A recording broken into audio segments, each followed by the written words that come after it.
এটা মূলত কি বাইক? আমি বলবো যে চায়না বাইক, এটা জাপানি করার জন্য চেষ্টা করেছে।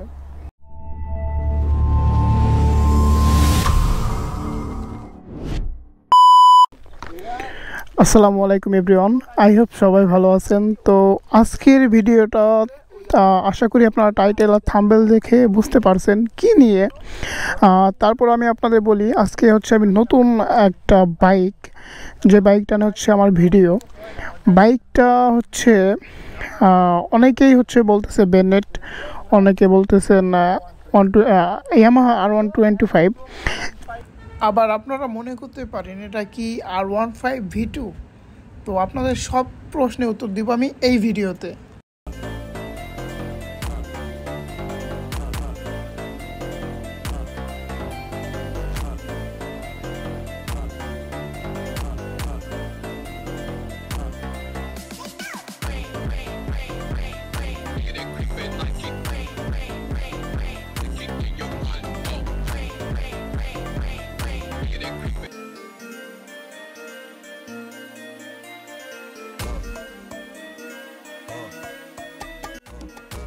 এটা হচ্ছে জাপানিজ ক্যারিস এক, আর একেতে হচ্ছে এই বাইকটা বাহিরের দেশে যেমন ইউরোপে। তো যে কথা বলতেছিলাম, এই বাইকটা কিন্তু বাংলাদেশে অ্যাভেলেবেল না। কজ এই বাইকটা মার্কেটে কোয়ান্টিটি খুবই কম। দেখতে কিন্তু সেম হুবহু বেনেট। এখন আপনারা অনেকেই বলবেন এটা আসলে বেনেট, কিন্তু ভাইয়া অরিজিনালি এই বাইকটা বেনেট না। বেনেট হুবহু কপি বললে সামথিং ডিফারেন্ট আছে, তাছাড়া হুবহু কিন্তু দেখতে পুরো বেনেটের মতো লাগে। আর গাড়ির সাউন্ডটা আপনাদের শোনাই, এই হচ্ছে বাইকের সাউন্ড।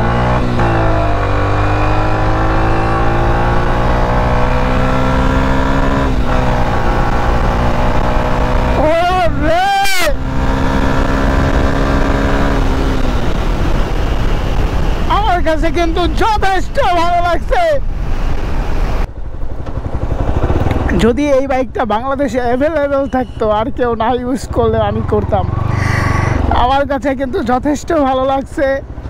বাইকের লুক বলেন, বাইকের স্পিড মিটার তো একটু সমস্যা, নাহলে আমি টপ স্পিডটা আপনাদের দেখাতে পারতাম। বাইকটার সুবিধাও আছে, অসুবিধাও আছে।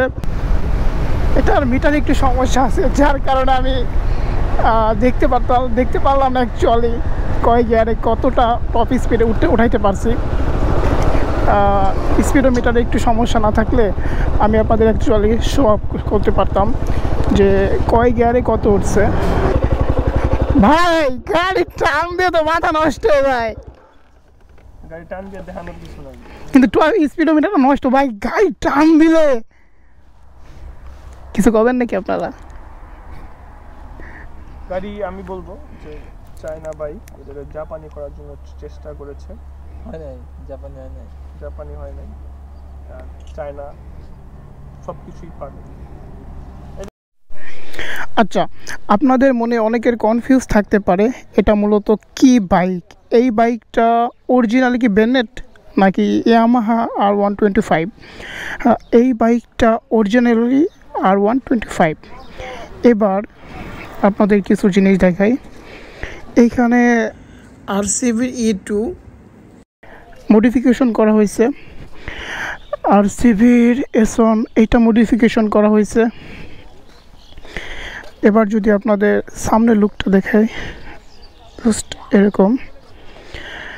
ওভারঅল সব মিলিয়ে আমার কাছে ভালো লাগছে, কিন্তু আমার কাছে যে জিনিসটা একটু আনকমফোর্ট মনে হয়েছে, সিটিং পজিশন থেকে হ্যান্ডেল পজিশন একটু দূরত্ব বেশি, যার কারণে মানে বসে বা রাইড করে আনকমফোর্ট লাগে।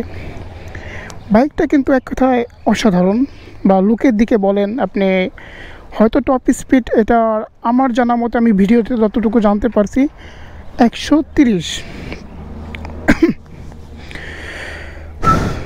আর এই বাইকটা নিয়ে আমার তেমন কিছু বলার নেই। বাইকটা রাইড করলাম, যতটুকু পারি অল্পর ভিতরে আপনাদের শেয়ার করছি। ওহো, মিনি ফগ লাইট ইউজ করা হয়েছে, তো এই ছিল হচ্ছে বাইকের এখনকার ভিউ। এক কথায় বাইকটা আমার কাছে অসাধারণ লাগছে।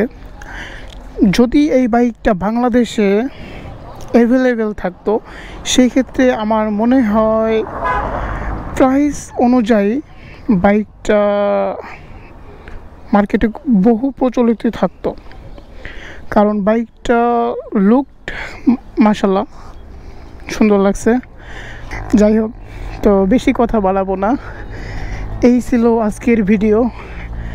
তো আপনারা মনের যদি কোনো কনফিউজ থাকে এটা মূলত কী বাইক, ইয়ামাহা R15 বলতে R15 চলে আসে, ইয়ামাহা R125 নাকি বেনেট, আপনাদের ক্লিয়ার করে দিলাম। এই বাইকটা ইয়ামাহা R125, দেখতে কিন্তু হুবহু বেনেটের মতো, অর্থাৎ বেনেট কিন্তু এই বাইকটাকে কপি করছে বললেই চলে।